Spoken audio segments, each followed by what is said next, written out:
Wonderful. Welcome. My name's Arnav. I'm the president of the Cambridge Society for Economic Pluralism. First of all, thank you very much for all coming to our event. This is our first event of the year. It's on Is Austerity Necessary? We're really fortunate to have three fantastic speakers who I'll introduce as we go on. In terms of the format of this discussion, we're going to have, first of all, each speaker will give a 10 to 12-minute presentation, and after that we'll hopefully have about 30 minutes for questions as well, to give you guys an opportunity to ask your questions. So this is a very topical debate. In terms of our first speaker, we're very fortunate to have Dr. Steve Keynes. He's a world-renowned economist. He's the author of Debunking Economics, and he's also has the website Debt Deflation. So we're very fortunate to have him to come speak for us today. Okay, is austerity necessary?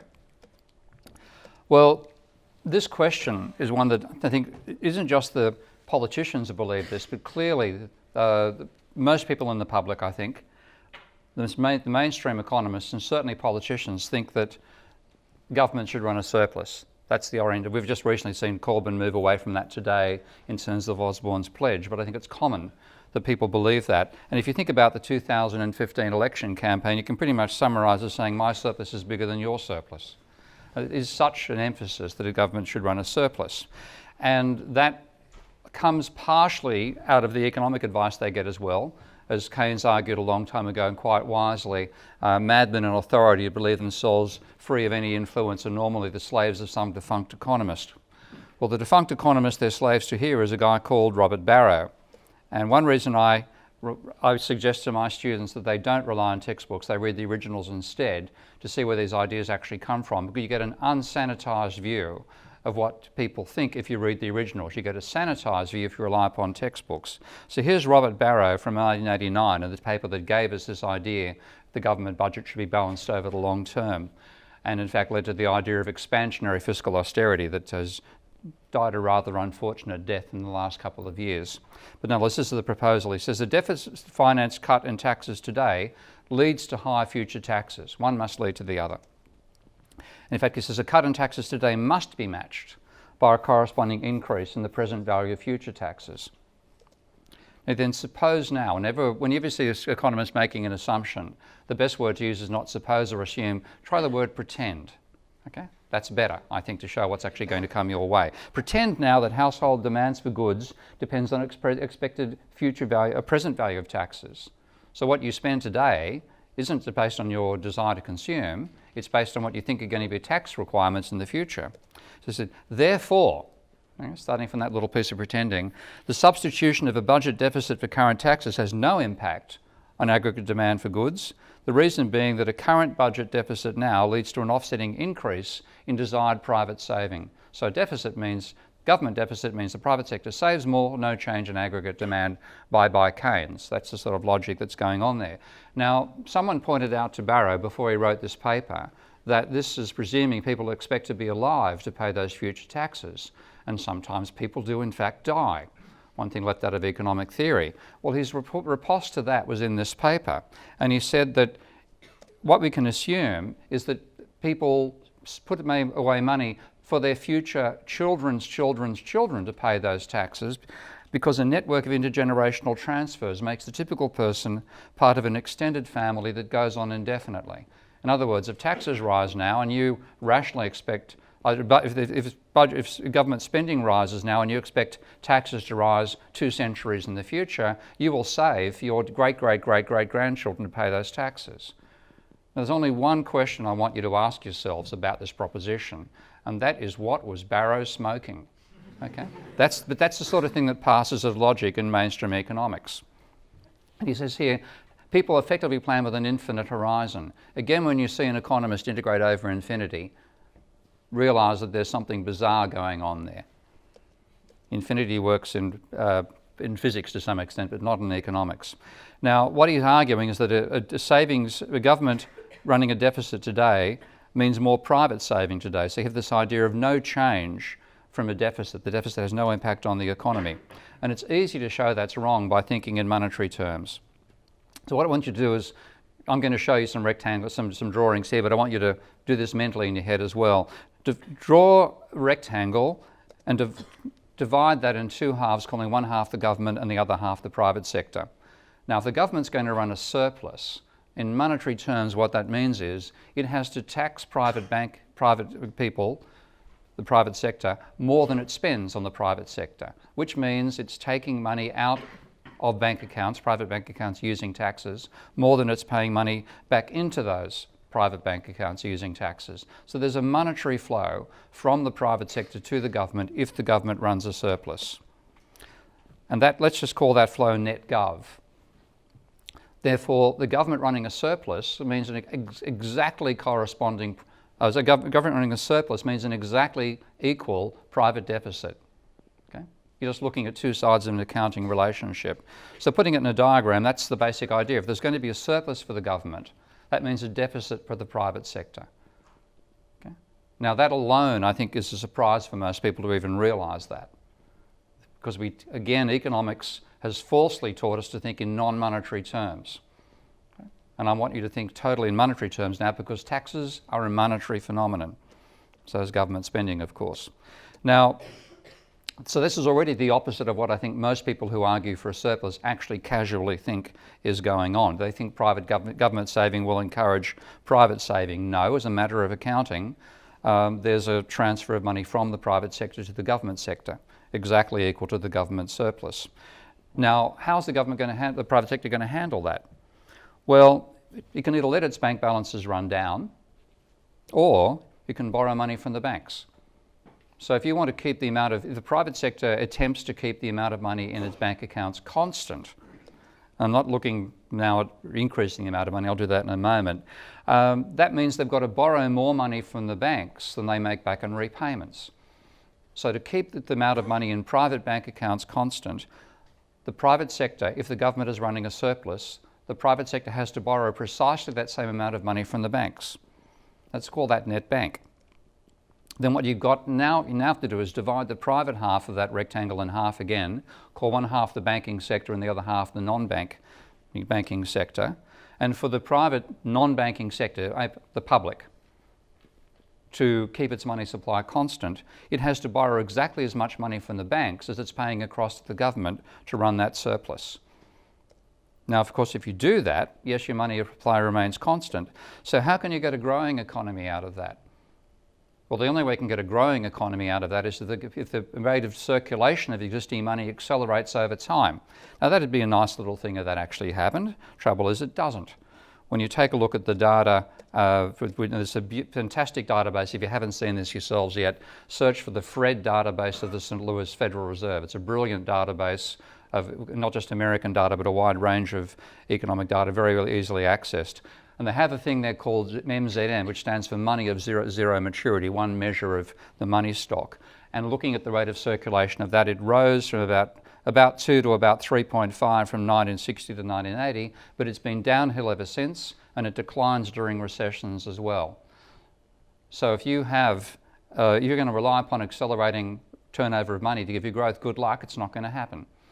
So a growing economy needs a growing supply of money. So you're going to get, if you actually have the situation of a constant amount of money with the government running a surplus, you're going to have no growth, so the economy is going to be, GDP change is going to be roughly zero in nominal terms, but you are going to have a rising ratio of private debt to GDP. Because if the economy is not growing in size, and you've got to borrow each year the amount of money that the government wants to take out of you to maintain that surplus, then you're going to be going into debt to the banks. Your rate of change of debt is going to be equivalent to the government surplus, while your rate of change of GDP is going to be zero or less. So how do you get growth with a government surplus? Well, in that case, you have to have the borrowing from the banks exceeding the scale of the deficit the surplus the government is running. And this is partly where you got the boom that occurred before the crash in 2008. That's what actually was largely going on. So if you borrow more money from the banks than the government's taking out of your accounts, then you can have an increasing amount of money and increasing GDP over time. But that's requiring debt to grow again faster than GDP and faster than the no growth case as well. So if the government sustains this objective of running a surplus indefinitely, at some point the level of private debt to GDP is going to be so great that the private sector will stop borrowing for one of several reasons. The private sector the private non-banking sector refuses to borrow from the banks because they can't afford the servicing cost anymore. The banks refuse to lend because they're worried about not getting their money back. Some combination like that. So when that happens, you're going to have an economic crisis. Now, I see the causation as going the other way around as it happens. The private sector bubble of debt enabling the government for a while to run a surplus. When it thinks it's doing good economic management, then it all goes to hell in a handbasket. That's what happens. But if the government tries to do this, tries to drive a surplus, it will cause a financial crisis in the medium term.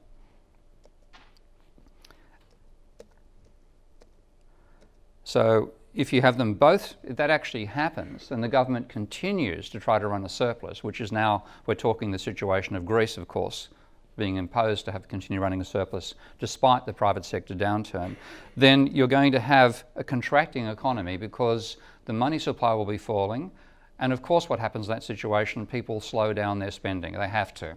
They're hoarding money to avoid starving at some point in the future. So what you get is a double whammy. And that's what's hitting Greece right now, and what Cameron is saying, let's do the same. I don't think that's all that sensible. And again, we only get to this belief by not having a monetary perspective on how capitalism functions. Now, all the focus in public debate, all the focus in the media, with a few honourable exceptions, is about the level of government debt. You never see people talking about the level of private debt unless you bump into me. Okay? Now, what I want to show you here is a relationship I find applies to about 95% of the globe's economies. The only major exceptions are major oil exporters. And that is the relationship between the change in private debt, measured as a percentage of GDP, and the level of unemployment. This is Greece. Now, I've turned the unemployment rate upside down so you can see the correlation more obviously. But you can see they had a dramatic increase in the rate of growth of private debt, getting up to the stage of growing at 20% of GDP per annum before the crisis hit. And then they've continued deleveraging and unemployment has risen with it. And that's a common theme throughout the entire world. So my argument is that if we think about the economy in a monetary sense, we have to think about the government as a money producer, not a money consumer. And that's where our mistake comes from.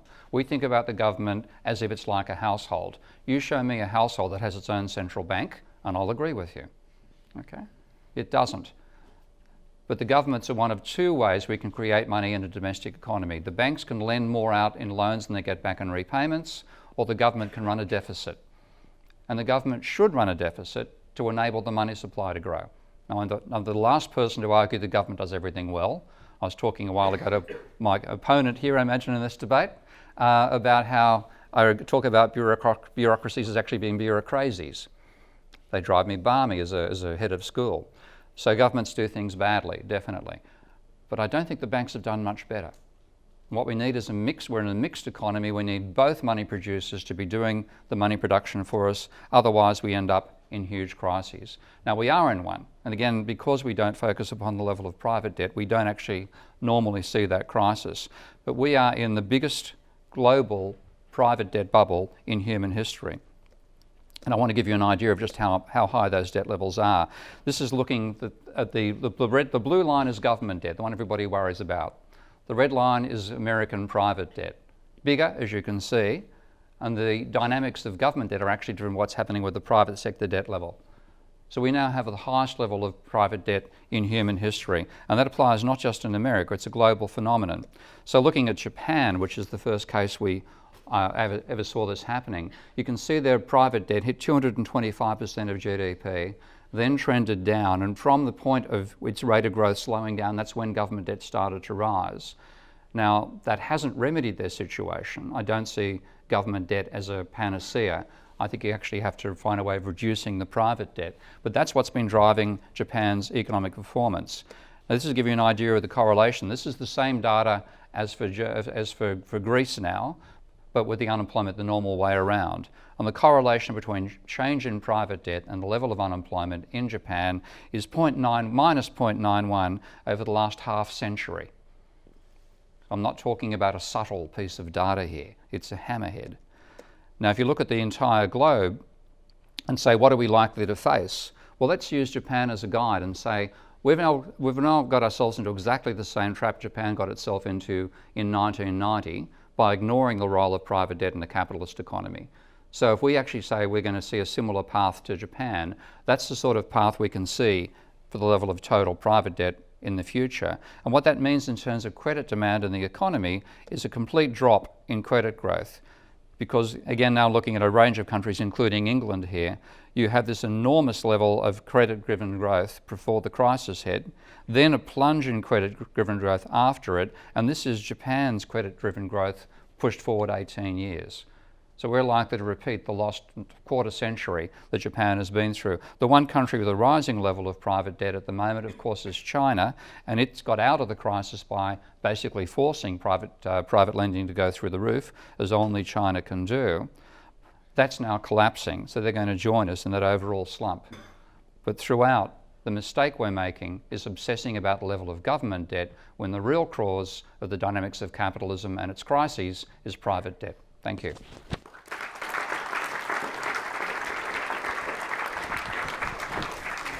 Fantastic. So as this loads, just very quickly, our next speaker is Diego Laguna. He's an international research fellow at the Institute for Economic Affairs, one of the oldest research free market think tanks in the UK.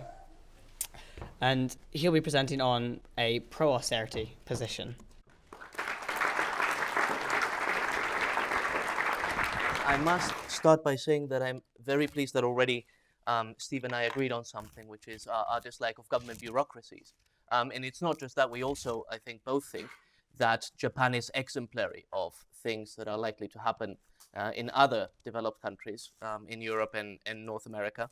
But I'm afraid that's as far as the agreement goes, because I am going to argue now that austerity is a necessity and that we need fiscal consolidation, not just over the short term, but over the longer term, because it is an economic necessity, of course. One shouldn't live beyond one's means, but it's also a demographic and a moral necessity. The UK's population, like that of almost every other industrialized country, is aging really rapidly. And at the same time, our governments have made huge spending commitments to older generations, commitments like state pensions, healthcare, and other benefits for which they haven't accounted. These are not on the government's balance sheet. Now, the presumption has always been that subsequent generations, ours included, would pick up the tab. But in the context of an exceptionally high debt burden following the financial crisis, and with the number of old age dependents set to soar in the coming decades, it is very unlikely that a reduced contingent of young people in working age will be able to meet the challenge. And even if we try to, the scale of the tax hikes, of the increase in tax pressure needed to pay for all of these benefits would severely cripple our living standards, and it's not clear that it would be feasible. So now, ladies and gentlemen, what we need instead is a substantial reduction in the scope and scale of government activity, and above all, in the welfare state that we have had in the past few decades. So let's start by putting things in perspective, because we often hear in the news and on Twitter and elsewhere that since the 1980s, neoliberal economic thinking has ruled Britain and much of the West. The conventional wisdom is that the state has been shrunk and that the deficit cuts that we saw over the last few years are part of an ideological project by a certain group of economists and politicians and the right in general. But does the evidence bear this story out? Well, as you can see here, hardly. If you look at state spending in real terms, in absolute figures, it has grown relentlessly since the 1970s. And in fact, it has more than tripled, which is far outstripping population growth. And most of this increased spending has gone towards a rising welfare bill. So note how during the Blair years, when tax credits were introduced, the trend suddenly becomes a lot steeper. And the best that the conservative governments during this time could do was slow down the rate of growth, and this only when they wanted to. So you cannot really call them austere as much as probably less profligate than the alternative. But explicit debt is only half the story. As we can see here, we see from the mid-1970s, smooth downward trend in the UK's national debt, up until first the late 80s and then the 2007-2008 financial crisis, when we see a significant, very massive jump. And this is obviously because of all the policies that were taken during and after the financial crisis. But the level of the debt that we have seen since then is historically unprecedented in peacetime. After wars, the UK had a history of levels of debt around this level, but clearly it declined quickly, right? There was substantial debt reduction afterwards as growth returned and spending was cut. Now, admittedly, high debt. Sorry, here we are. So high debt is not just a British problem. This is a trend that has been happening in countries all over the West, and as you can see, even in 2010, which was still in the middle, or still in the recent aftermath of the financial crisis, debt levels had soared across the board in many different countries. But even those staggering levels of debt are only part of the picture, because the government doesn't do accounting the way private individuals and firms do. So unlike you and me, if I'm a company and I commit to paying my retired workers a set pension once they retire for their lifetimes, I have to add this as I have to add the present value of the cash flows that are going to be required for that commitment to my balance sheet as a liability, and I have to account for it. Otherwise, I'd be breaching the law. But the government doesn't have to do this. The government can just commit to paying any amount of pensions to future pensioners to be paid by future generations, and that is not added to the balance sheet. And so, if we actually add this implicit debt, what we at the Institute of Economic Affairs have called the government debt iceberg, so everything, the entire debt commitment that is unseen, that is not on the government's balance sheet, we get to figures that are much, much higher than the 80% that you see as the UK's official national debt. We're talking about levels above 300% of GDP, and these, again, are 2010 figures. So the scale of the UK's debt problem and the scale of the debt problem that a lot of the developed countries face is much, much bigger than we are commonly told and that most people are aware of. Now, a couple of years ago at the IEA, we did an extensive study of what kind of fiscal measures would be required to be able to meet the fiscal challenge that is approaching a lot of the Western countries. And we found that, for example, in the UK, something like a 40% increase in tax would be required to meet the commitments that we have made to pensioners, in terms of healthcare, and other spending commitments, in order to be able to, and this is, of course, 14% increase in perpetuity. Now, the trouble is that the population across a number of countries is obviously aging. We seeing fertility rates go down. There's going to be an enormous increase in people of pensioner age, but not just that. With fertility rates climbing down, the dependency ratios are going to plunge, and it is not clear that unless we change policy substantially, we would be able to meet those commitments. Now, you could argue that you could meet these commitments by, as I mentioned earlier, raising taxes to the level that has been suggested, 14%. But if we look at the figures historically, we see that in recent history, the UK has never been able, with both high marginal income tax rates, low marginal income tax rates, high corporate tax rates and low ones, high and low VAT, never been able to raise more than 38% of GDP in tax. Now, 14% increase, given that already tax bases are very narrow, and given that the tax pressure on those households who pay taxes is already very high, is unrealistic. It doesn't seem like it's something you could implement, given the historical evidence we have. And so what I propose is a different way. Now, the UK spends about 60% of its budget on a combination of healthcare, welfare, pensioner benefits, and education. This is the bulk of our spending. So without confronting the scale and scope of the state's activities in this field, it's going to be impossible to meet the challenge unless we have the sort of tax rises that we are talking about, which, as I say, I honestly believe are unrealistic. We haven't had this so far, despite the talk about austerity, despite the talk about deep cuts. We see that in the major areas of spending for government, there's been hardly any decrease, maybe a little bit in education spending. These were projected figures for 2015, 2016, but I cannot imagine that they have diverged very much from, the real figures have diverged very much. And so what I suggest is a complete rethink of the scope and scale of the activities of government. I don't think that as our populations age, as we have a reduced contingent of people meeting the different commitments that have been made by the government to current citizens and also future citizens, I don't think it is economically feasible to confront this simply by raising taxes or by ignoring the evidence. And this is something that needs to be addressed now, because the problems are only, as we saw in the graphs, as we saw, populations are only going to age further over time.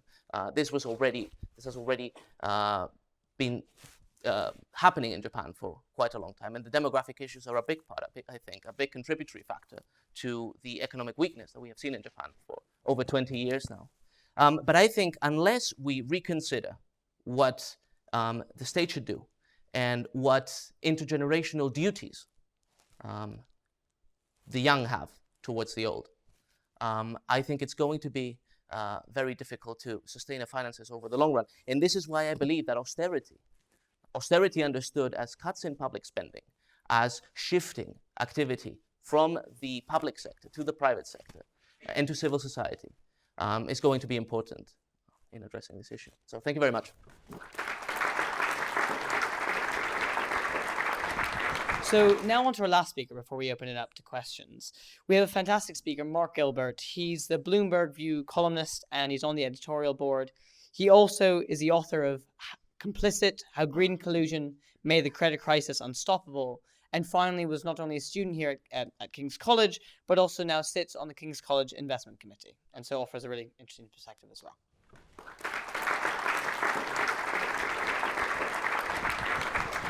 This is me. What I do is watch markets and write about them and try and annoy people. And I also try and persuade people who shouldn't talk to me to tell me things they shouldn't do so I can tell them to other people. That's what journalism is. 2010, George Osborne, new Chancellor. Fucking terrified. The hedge funds have smelt blood in the water. The UK is the weakest horse in the glue factory. And he's worried. His first speech as Chancellor doesn't talk to the people who elected him, doesn't talk to his fellow MPs, he talks directly to the people who have lent money to the UK government. And he says, I'm not going to fuck this up. He's terrified of being Greece. And rightly so. Austerity was necessary for precisely that reason. It is no longer necessary. This is my thesis. Now, Diego's just shown you some pictures of government spending and said, we haven't had any austerity. I disagree. This is private sector jobs versus public sector jobs. Cutting 1 million public sector jobs is less than the government promised to do. But they did it. It happened. My sister is head of finance for a local government. She spent the last 5 years cutting jobs. But she says she's more efficient as a result. The surprise is that the private sector did in fact step in and, in the midst of austerity, managed to create enough jobs to more than compensate for what was lost from the government sector. So, in the labour market, it's hard to argue A, that austerity wasn't necessary, and B, it didn't work. Here's a counterfactual. No austerity in these 3 places. They really haven't. They've tried a bit of labour market reform. They've tried to make it easier for business to downsize or resize or whatever you want to call it. Hasn't worked so well. Hasn't worked so well. Greece is a bit of an outlier, but still, you wouldn't want to be Greek and you wouldn't want to be Spanish. Here's the UK with austerity. Now, if you look at 2008, which is when the crisis is, we're all in much the same boat in terms of labour markets. But we've done much better. Much, much better. But where are we now? And I'm using these terms very broadly, and I'm sure Steve will kick my arse for it. But there's been a lot of focus on the monetary side of the equation, and there's been almost no focus upon the stimulus side of the equation. And I would argue that at this stage, at 2015, 5 years of austerity was necessary. But what happens next? Because the economy's not feeling so good. The global economy's not feeling so good. Investors aren't feeling very confident. Businesses aren't feeling confident enough to invest in new factories and hire workers. That is a bad place to be, especially when, as Steve points out, China is slowing. This is what Bernanke did. Bernanke, again, as Steve said, he's the guy who he knows the Great Depression inside out. He's the best economist in the world at it, so everyone believes. He claims to be the best economist in the world at it. Here he is in his helicopter showering money upon the global economy. Fantastic. It's what the textbook says you do. You climb into the helicopter, you crank up the printing presses, you shower money on the economy. Unfortunately, at the same time, everyone's cut interest rates to 0 or thereabouts. And we're having some issues with that in global financial markets because it's never been seen before. And econophysics has something to say on this. A lot of the very, very smartest people in money I speak to are worrying that what you're seeing is what Einstein called spooky action at a distance, quantum physics effects in the world of money, because the economy is not reacting to 0 interest rates and free money the way that it should do. What should happen is you love free money. Fantastic, I'm a company. Free money, new factory, new workers. It's not happening. No sign of it. Here's what the city economists, the collective wisdom of, I think, 67 very well paid, very nice ties, city economists are telling you is going to happen to the UK going forward. They think growth's going nowhere, but they think inflation's going to go up. Because the textbook says if Helicopter Ben drops money on the economy, inflation will rise. Figures this morning, 0.1% minus for September on an annual basis. That's called deflation. It's not what the textbook says should happen. And quite how you have flatlining growth all the way out, but yet prices are supposed to rise. I don't see it, even on neoclassics. So here's what happened with the helicopter money. This is the Fed's balance sheet. It's kind of company balance sheet if you think of the Fed as kind of a weird sort of semi-private company. Bernanke in 2008. The balance sheet could not expand indefinitely without compromising our ability to implement monetary policy. Now, Steve's pissed on the idea of infinity as an economic concept, but the word indefinitely, 400% rise since 2008, that looks pretty indefinite to me. And especially if you consider that a lot of people are talking about yet more quantitative easing, which is the Federal Reserve pushing money into the system by buying bonds. A lot of people think there's more of that to come. I'm sorry. If you'd done $3.5 trillion, think $3.5 trillion. Not millions, not billions. $3.5 trillion. And you still don't have a positive growth outlook, and you still don't have any sign that you've averted the risk of deflation. Something's going wrong. Something in this equation, something in the textbooks. It's not going right. And part of the problem is that this $3.5 trillion went into the banking system's balance sheets to plug the holes that were created by the reckless casino behavior. The bailout went to the banks. Didn't flow into the economy. Didn't lead to any factories being built. Not a good outcome. And yet, quantitative easing is still seen as necessary. The European Central Bank has just started 60 billion euros a month of quantitative easing, leading to €1 trillion into the economy. But based on the experience of the Fed and the Bank of Japan, what good is it doing? So what did the central banks say about it? Central banks that are doing quantitative easing, planning more.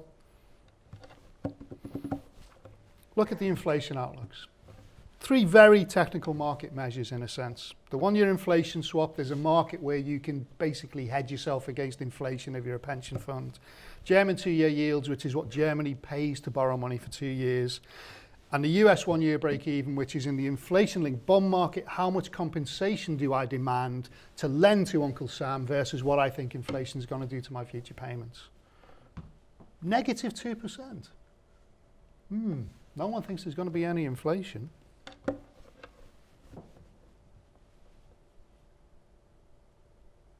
No statistically significant evidence that QE has done fuck all to drive lending into the real economy. That's the Bank of England, which was third to the game of QE after the Bank of Japan and the Fed.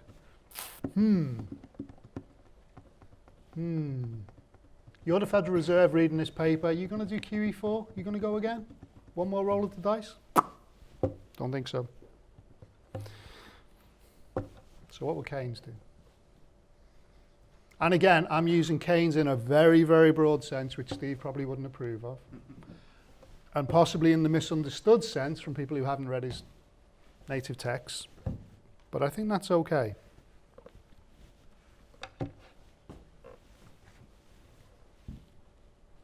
More Keynes, less Friedman. More real economy, less monetary stimulus. Monetary stimulus has not worked the way even the central bankers' textbooks say it should do. It just hasn't. Now, you might be of an Austrian bent and think that zero inflation is actually okay. It doesn't have the horrible effect of persuading people to delay consumption that the textbooks tell you to. But if you're a central bank and you've decided you need inflation of 2%, and there's an interesting question as to why it's always fucking 2%. I don't know where they got that number from, but it doesn't seem to me to be based in any sort of reality. But if you're a central bank saying you need inflation, it's failed. QE hasn't worked. There's no evidence of inflation anywhere apart from asset prices. And that's a different issue because you might want asset prices up to keep consumer confidence up. But it's not what the argument claims. It's not the motivation that they said they had for doing QE in the first place.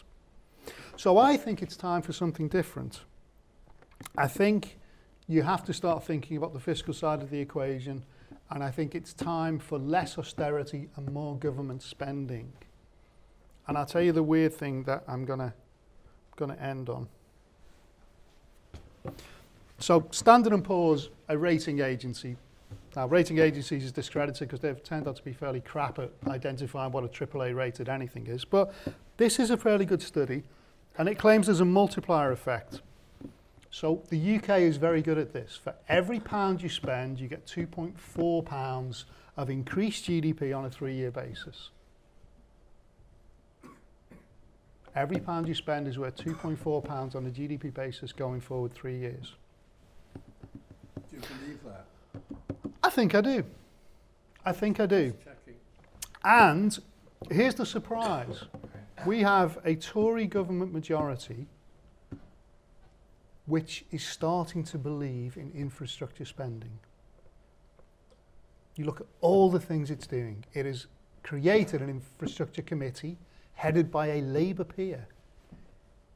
HS2 is on. HS3 is coming. Crossrail is in the works.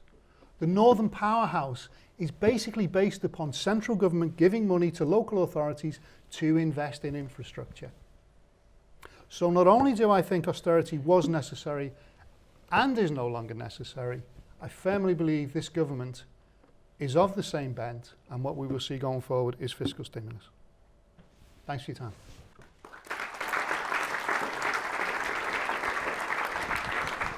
In the wake of a complete Greece default, what should the euro do? What should Germany do? What should the euro do in the wake of a complete Greece default? Yeah. If it were to default on everything now? Or did it already? Did I miss that? No, it didn't. And instead what happened was it elected a radical administration that then did the most amazing backflip you've ever seen in politics. Exactly. Holding not only a referendum, but an election, and then going back to the people and saying, actually, this austerity thing, yeah, we'll take that on. Yeah. And again, it was the same kind of fear that I think George Osborne was feeling in 2010. What's the alternative? They think they'd be naked and freezing on the ice if they weren't in the euro, but they don't have the money generation industries within the country to service the debts. They've already had forgiveness, don't forget. The interest rates have been slashed, the repayment schedules have been pushed out. They're not going to default. They're not, because the consequences seem too terrifying. Instead, they're going to hobble on for years. Until Golden Dawn takes over, and then they will default on the debt.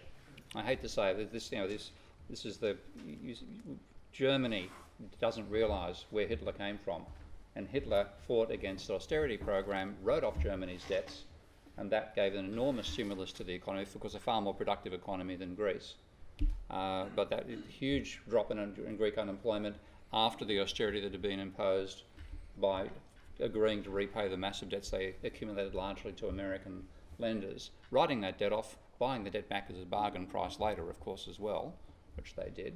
But that was the reason that Hitler, first of all, came to power, because of austerity, and secondly, got the economy out of it by just writing off those debts, and the economy I think boomed. inflation might have had something to do with Hitler Not as well. all. The inflation, well, that was a long time before he actually got to power. We're talking a decade. 9 years.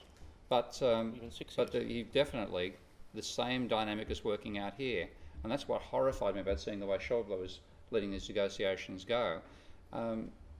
Not learning from the history that Germany got out of its slump in the Great Depression courtesy of breaching austerity, and secondly, it was done by the fascists, and they've now Golden Dawn is the third largest party in Greece. I don't know how long this coalition will last. I'll give it 6 months. And I bet you a tenner Golden Dawn isn't in power any time in the next decade. Pardon? I bet you a tenner Golden Dawn isn't in power any time in the next I'll decade. take you on. I could lose the tenner, because this is definitely a gamble. But the odds are they're the ones who break rules. They break legs and necks as well. Listen, they once you've told your citizens you can't take money out of your ATM, they're terrified. Yeah. They are no longer voting for radical change. But they did, funnily enough. After that happened, they then Nope. 60% of them voted to. No, they voted for Alexis Tsipras, who said to them, you know what, we're going to be good bunnies now. We're going to play the game. No, Because we don't ever want to do that again. They voted no to that particular set of agreements. They voted no to and they went back and the But backflip after occurred that, in the after election, that. they Yeah. voted him in on the basis he would do Yeah, it. So. yeah. But they did vote for radical change before that. Now they're voting for Tsipras. Good luck to them. They'll need it. You said that austerity was necessary, but it's not necessary now. What's changed? So the question is, austerity was necessary, not necessary now. What's changed? It worked, as I think the charts I've showed indicate, particularly in the labour market. We're even seeing wage growth now, which is something a lot of economists didn't think you'd see post-austerity. But what's changed to say that we need a bit more fiscal stimulus is the global backdrop is worsening. And again, the most amazing experiment you could ever see in global economics. $5 trillion of central bank money pumped into the global economy to almost no discernible effect. Who's read Lord of the Flies? Okay, when Piggy says we have to go back up the hill, even though they've been up, why? Because there is no alternative. You've got to try something else. What they have in their society isn't working at that point, so they have to go and try something else. Maybe something that was tried before, going up the hill to see the dead pilot with the parachute, and maybe it didn't work last time. They all shit themselves, they ran back down the hill. But it strikes me that the monetary experiment hasn't worked. You've got to do the real economy experiment. That means a bit more old-fashioned Keynes. It means more public spending. It means infrastructure investment. It's not paying people to dig up holes and fill them in. That would be a misnomer. But there needs to be a fiscal side, a government side to this, because the central bank side ain't working. Now, there's a counterfactual. If the central bank side hadn't happened, who knows where we'd be? That's not very interesting, because you don't know. But it's clear the central bank side is not working anymore. Can we solve this problem on a national scale, or do we need an investment plan in whole Europe? Because if one country is spending more on their economy, companies from whole Europe are going to profit from it, but in the end, the money is just blown out of the country. So the question is, can there be a national solution, or does it need to be addressed globally? And is there a beggar thy neighbour approach, I guess, is part of the idea. One of the things we've learned is just how interconnected everything is. It's like a spider's web, and you put pressure on one point and odd things happen. A guy in China decides he's tired of working in the fields and he wants to go and make T-shirts for $1 a day, the price of T-shirts collapses in the next 5 years. It's really interesting that how all these things work. You're not going to get everyone moving in lockstep. You're just not. You have, in the backdrop, a bit of a currency war where everyone wants their currency cheaper than everyone else's. Anyone in music? Do you know how you mix heavy metal music? You make everything louder than everything else. Doesn't work. Doesn't work in global economies either. And what you'll see is winners and losers. And at the moment, I think the UK is looking like a winner. Partly from first mover advantage, I think. Partly a credibility story. Partly everyone else has fucked up so badly we just look good. I think the stimulus issue in Europe is a no-go. I mean, we tried I'm from Spain, and in Spain, stimulus was tried extensively at the beginning of the crisis in 2008, 2009, 2010 to try and sustain the huge housing bubble that we had in the spending at that time. It was called the Plan E, and it was enormous by the scale. I forget the figures, but it was enormous in terms of the history of public spending in Spain, and didn't achieve anything in the way of a recovery. People talked about green sprouts for about 3 months, and then we at the beginning of 2011 realized how much of a hole we were actually in. And this was the case, I think, across all of Southern Europe. Now the European Union is trying this Juncker plan of infrastructure spending, but they're trying to leverage a lot of private capital into it rather than... And they're starting it with tuppence. Yes, well, they're starting it with tuppence, but I don't think because they have much faith in it in the first place. But unless you address the confidence issue, and that's the main issue that's been afflicting a lot of Southern Europe, it's the fact that investment isn't coming in. Unless you address that through structural reform, which is what's been happening in Ireland, what's been happening in Spain to some extent, what hasn't been happening in France, and what's only lately been happening in Italy, unless you address those, you're not going to see growth coming back again. Well, you're not going to see growth because we've got the biggest private debt burden in history, and the private sector's deleveraging takes demand out of the economy. That's the real problem. I think there'll be small palliatives. Government spending certainly will compensate for a decline in the potential for credit growth, credit demand of the private sector, but it won't eliminate it unless you reduce those private debt levels drastically. And that's the real problem we've got ourselves caught in. Now again, Japan is the case we should be looking at, and Richard Ku's work there, I think, is, if you actually want to see some good empirically oriented economics, take a look at Richard Ku's work. And he argues that the government spending there stopped that turning into a complete depression, but it hasn't been enough to completely delever the private sector. You're still carrying a debt level which is well past the level that causes crises in capitalist economies. And until we get that debt level down, we're not going to see a complete recovery. We'll make it worse by austerity, we'll make it slightly less bad by government spending. We won't get out of it until we reduce the levels of private debt.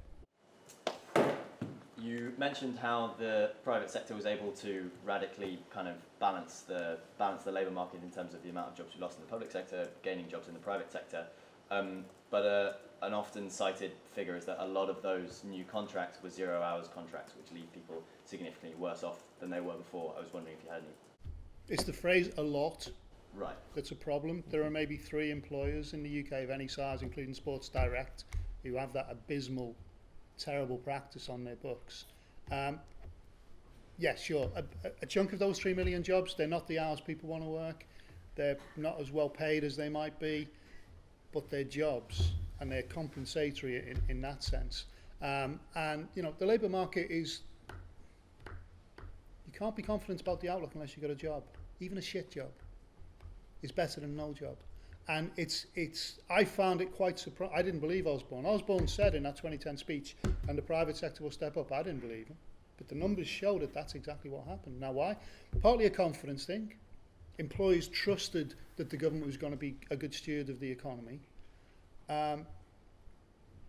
Partly a base effect. We come from a fairly rubbish situation to what was looking like a better situation.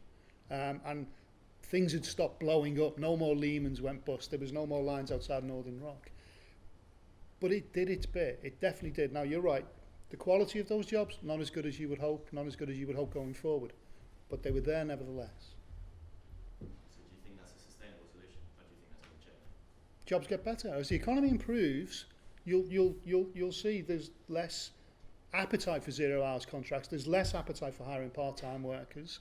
There's some conflicting forces there, what's called the gig economy, where you guys can expect probably to have 5 or 6 different jobs, each of which might be 10 hours a week, which is not something I ever had to go through. Maybe it's a liberation, I don't know. There's a lot of conflicting forces, but the jobs market gets better as growth improves and people become more confident and businesses become more confident. And I think that's what you'll see. You'll see, if whatever percentage of those 3 million jobs were not so good jobs, there'll be better jobs in the next 5 years. Yes, I'm an optimist. Question for Steve and probably also Mark. Do you not think that, given that, do you not think that given that we spend about 8% of our annual budget just paying interest on debt, it would be a good idea to pay down the debt first before we spend on infrastructure projects, etc.? So the question is, we spend 8% on debt servicing costs, shouldn't we pay down the debt to free up that money? Again, this is thinking about the government as if it's got to raise taxes to pay its bills. And we think about the government as a money consumer. Okay? The government's a money producer. It's the only institution in society that owns its own bank. Okay? So in servicing that debt, it's effectively a central bank operation to say credit these people's deposit accounts with interest payments from the government. They can decide to pay it by taxing other people, but they can equally decide to pay it by running a deficit which is financed by the central bank simply making double entry bookkeeping on the government's balance sheet. And a large part of the reason that the way that these bonds were used in the last couple of centuries is precisely that, a way of generating an income and pumping money into the economy. So we stop thinking about the government as a money consumer. Think about it as something which can create money if it runs a deficit and funds it by the central bank funding that. And this comes back to Mark's point about the failure of QE. Why did it fail? This is again textbook bullshit. Not quite as strong a word as you've been using occasionally. I thought I'd throw a bit of Aussie stuff in here. We can swear too, as you all know. The bullshit about the money multiplier model is where the QE comes from. The argument, if you give banks extra reserves, they will then lend them, and you've got a multiplier effect coming out of that. You'll actually find that in Obama's speech to justify why he bailed the banks out rather than bailing out the public back in 2009. That is not how banks lend. And the Bank of England's come up with a brilliant research paper early last year called Money Creation in the Modern Economy. And they said that banks lend by simply creating a loan and creating a deposit at the same time. Reserves play no role in the lending process. They're there for settlements between banks, which is why, because QE's been buying bonds off the banks and effectively swapping on their asset side between bonds they used to own and reserves they've now got for selling those bonds, that's partly motivated the banks to reshuffle their own assets to compensate for having zero income earning reserves in place of the bonds that were there beforehand, which is partly where the inflation of asset prices has come from. But the only amount that's got into the real economy has been through the spending of brokers in the finance sector out of the extra largesse they've got out of that asset price inflation. If you really wanted to generate inflation and doing out of the central bank's capacity to create money, you'd be doing PQE, which puts money not on the asset, doesn't swap the assets to the banking sector, it puts money on the liability side, which is where you and I have bank accounts. If they wanted to cause inflation, PQE would do it. But even then, inflation wouldn't address a lot of the issues that I talked about spending commitments, because pensions, for example, we have a triple lock right now on pensions. They have to grow by the highest of inflation, wage growth of 2.5%. So there's no way you can inflate away those debt commitments. So there are some parts of the debt that you could inflate away, but not some. I'm not worried about inflating the debt away. I'm saying the government has a role in money creation in a capitalist economy. If it doesn't do it, we have financial crises. But come back to your point about pensions, if I can jump in there.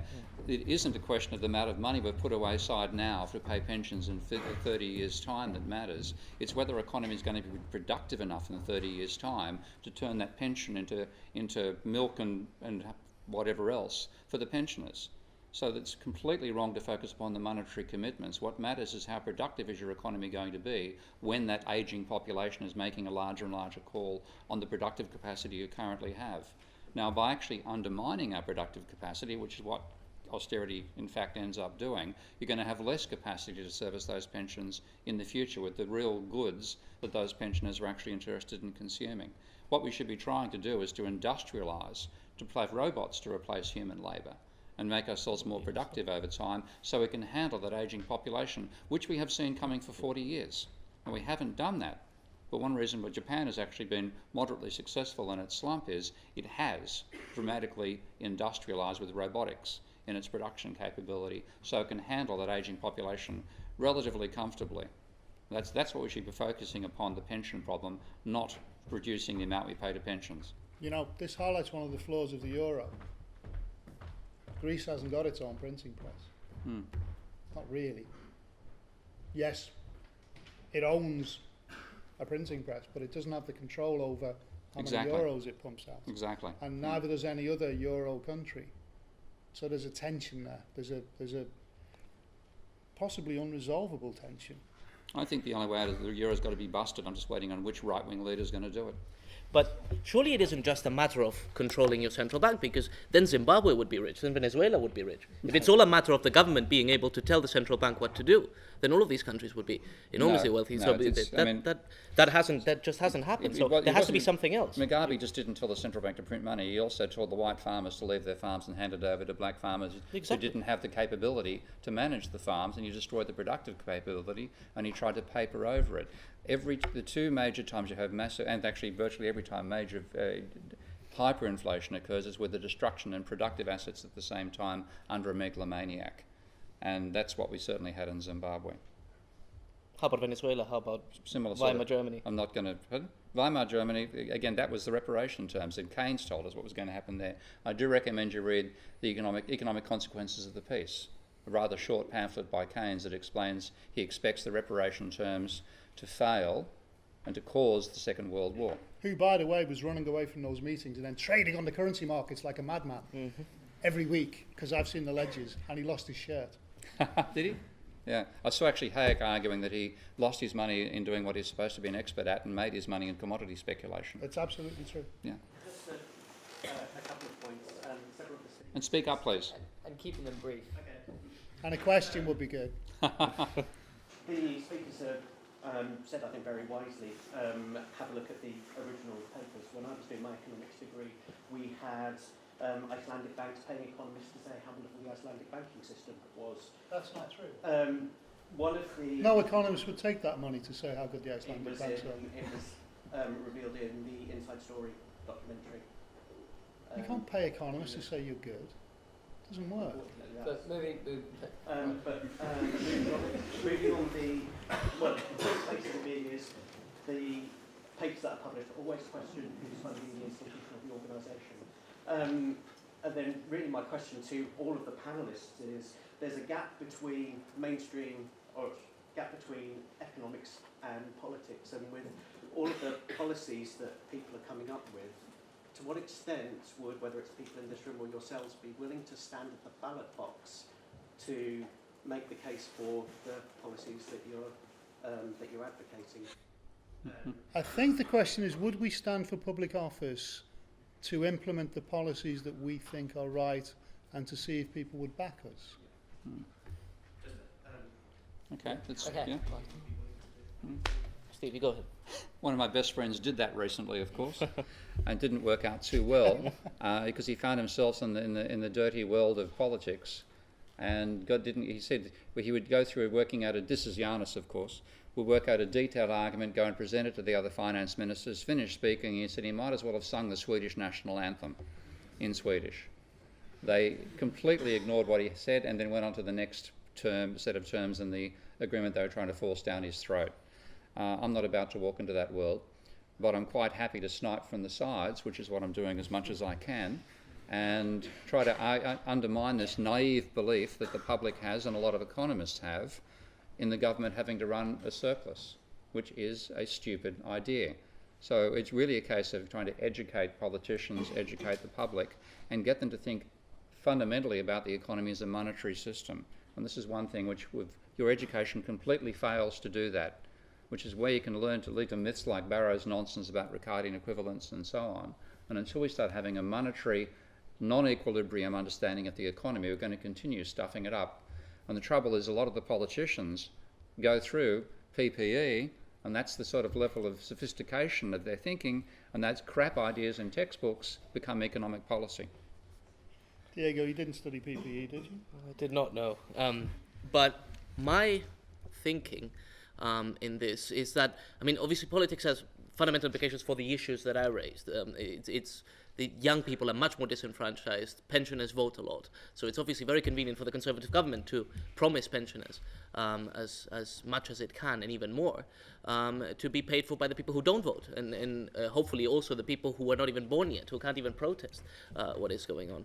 And I think the other major political implication is what a lot of the free market economists call public choice, or the economics of politics, which is the role of interest groups in influencing the political process. And I think the role that a lot of the interest groups have played in pushing for spending that is unsustainable has been fundamental. So I would never stand for public office. I like being in the fourth estate, and my job is to comfort the afflicted and afflict the comforted.